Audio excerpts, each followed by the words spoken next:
नमस्कार, मैं doctor Shraddha, department of home science, MS college.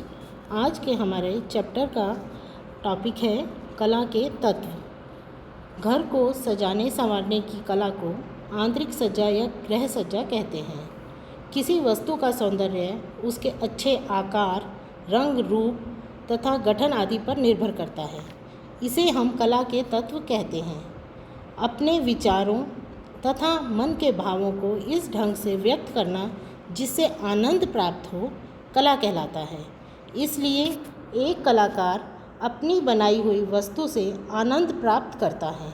कला का अर्थ केवल पेंटिंग बनाना तथा मूर्ति बनाना ही नहीं है। गृहिणी के लिए घर की साज सज्जा करना, फर्नीचर की व्यवस्था करना, पुष्प सज्जा करना भी एक कला है।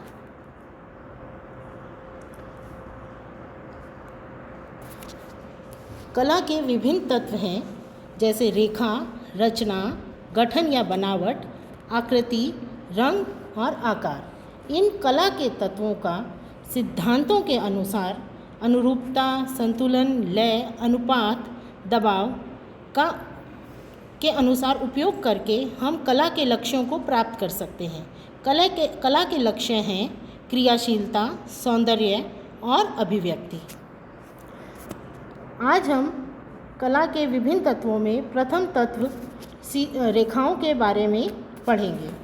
प्रथम प्रकार की रेखाएं हैं सीधी रेखाएं।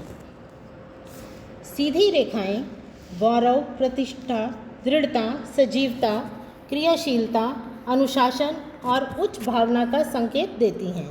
घरेलू साज सज्जा में दरवाज़ों, पर्दों तथा अन्य सजावट के सामान में इन रेखाओं को देखा जा सकता है। ये रेखाएं किसी भी वस्तु की लंबाई को बढ़ा देती हैं। घर की सजावट में दरवाज़ों तथा खिड़कियों पर लंबी रेखाओं वाले पर्दे लगाकर अधिक ऊंचाई का एहसास कराया जा सकता है।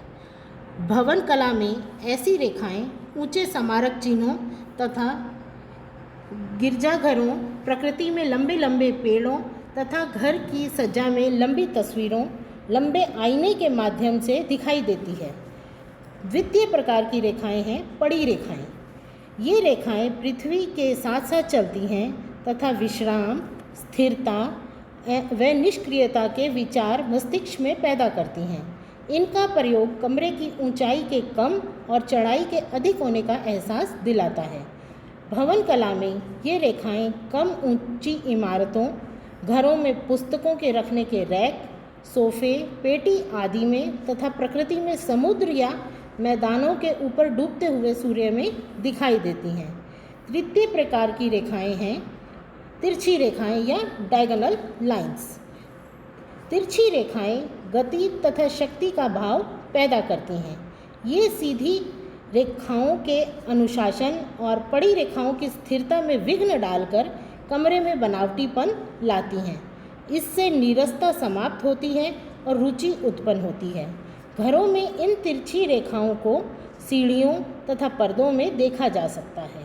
प्रकृति में पहाड़ की नोक तथा भवन निर्माण कला में मकानों की ढलानदार छत आदि इन रेखाओं को दर्शाती हैं।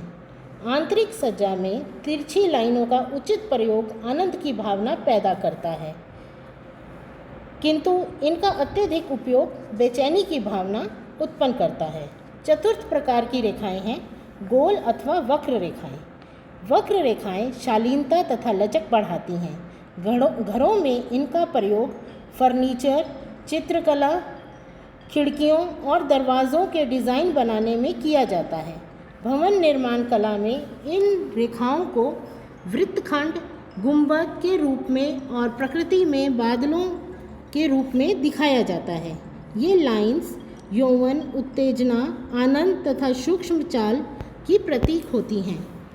आशा है कि आपको इन रेखाओं के बारे में समझ आ गया होगा। अब हम नेक्स्ट चैप्टर में रचना और बनावट के बारे में पढ़ेंगे। धन्यवाद।